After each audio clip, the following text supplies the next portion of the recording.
I would like to call Piero Tosi, the Staff Director of Congressional Executive Commission on China.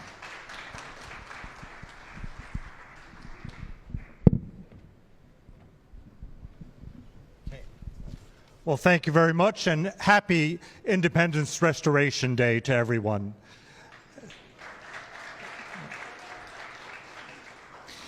And I think it is very important that you have that word restoration in there, because we talk about Somaliland as a de facto independent nation, but there's also a de jure, an argument by law, that you already were granted independence and have a status in international law. So thank you, Bashir, for your remarks and for referencing that.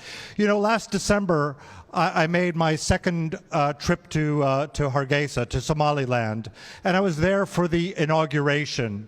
And we saw a peaceful transition of power. We saw democracy in action. We saw President Iro and former President Bihi sitting next to each other and shaking hands. Somaliland is an example not just for Africa, but for the world. What you have built there, a democracy, a country that respects rule of law. You're building an example there. When we were there, we also met with representatives from Taiwan, Ambassador Liu. Taiwan also is, I think, a kindred example for Somaliland. Taiwan also is not recognized by many countries in the world.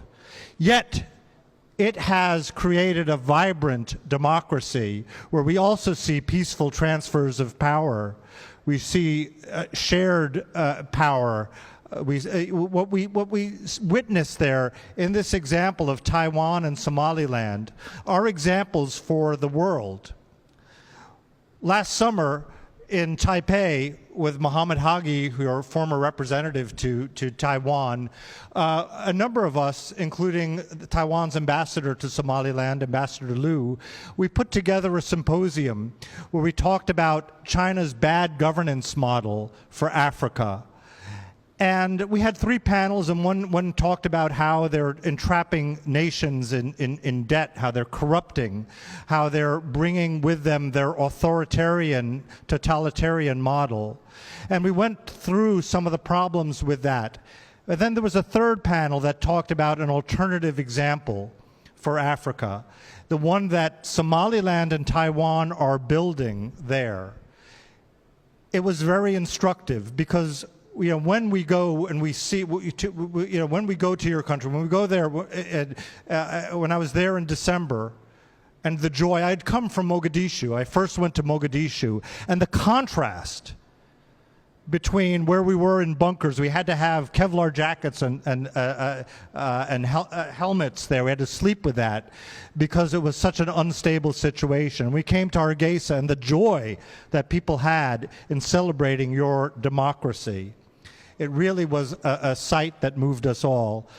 I want to thank all of you, but we have a number of distinguished guests here, and it's always, I think, a difficulty when you start naming people. But I do want to recognize Minister Abdul Rahman Adam, and also my good friend Bashir Goth, and Mohammed Hagi, your representatives. I also are representatives from Taiwan, Andrea from the DPP, and Sean from TECRO, and also Arena Zhang, who's a Taiwanese American, and I would say almost a Somalilander, for all her efforts that she's done to try to build Somaliland's economy.